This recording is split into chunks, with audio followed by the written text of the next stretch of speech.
Hey guys, this is Courtney from Continuum. I have some plank variations I wanted to share with you because as it's just post-Memorial Day and summer is rapidly approaching, the question I've been asked the most in the past 2 weeks is, how do I get rid of this? And then people kind of poke and pinch at the skin on their midsection. The short answer to that is, unfortunately, you cannot spot reduce any areas on your body. Wherever your body feels it needs to shed fat from, if you diet and exercise, is where it will shed from. What you can do, however, is pepper in certain exercises during your normal workouts that will increase your core engagement and therefore increase your calorie burn, and also tone the muscles in your waist and around your spine to reveal a more muscular, toned midsection. I think you already know my favorite exercise is the plank. So I have 3 or 4 variations I'm going to share with you that will target all of the muscles around your core, so not just your abs, but also your sides and back. And those muscles are responsible for creating the tapering that we like to see in a waist as you take off your shirts and head to the pool or the beach. So just remember that in a plank, it's not so much about shortening the muscles repetitively to build a superficial muscle, but you're resisting the forces of gravity and of your body to keep the spine in a certain position. So if I'm in a front plank, I'm using my abdominals to keep my back from arching. So it actually becomes a deep, deep abdominal and core exercise. If I'm in a side plank, I'm resisting the pull of gravity to keep my spine lifted and therefore working all the muscles down the side of my body. If I'm resisting gravity the other direction, like lifting my chest or lifting into a back bend, I'm resisting the pull of my body into a curl, so I'm increasing the awareness and the strength in my posture muscles. Planks are also super effective because you're using not just your core, but also your peripheral muscles. So your shoulders, your hips, legs, arms are all working, stabilizing with the body weight against gravity. So you're using every single muscle in your body. And if you add these into your normal workouts, you get all that extra work between the exercises you normally do if you do a periodized workout at the gym. So, enough talking. My first plank variation that I love is called a walking plank. So we'll start on forearms, and as you know, we don't do forearm planks with our knuckles together. We do them with parallel forearms. So you'll start with your elbows under your shoulders, and in a plank, remember, you need to have your glutes engaged and your abs engaged in a neutral spine, and I'm pushing the mat away with my shoulder blades, and we just go for a walk. You lift one leg at a time without letting your body shift. So shifting would look like I'm twisting to one side or the other. No twisting, just lift one leg and bring it down without letting your hips lift, so none of this happening. You can also make it even harder by lifting one arm at a time.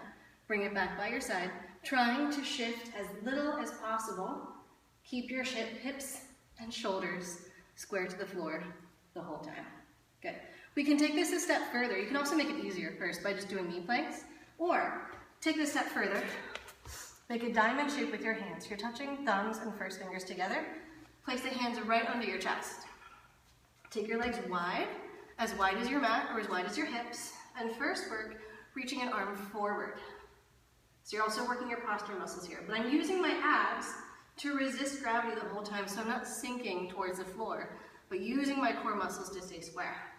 I can then lift one leg at a time, trying not to shift the body. And then, hardest version, we can go one arm up, one leg up, keeping the body totally square the whole time, maybe. Do as I say, not as I do, my mother always said.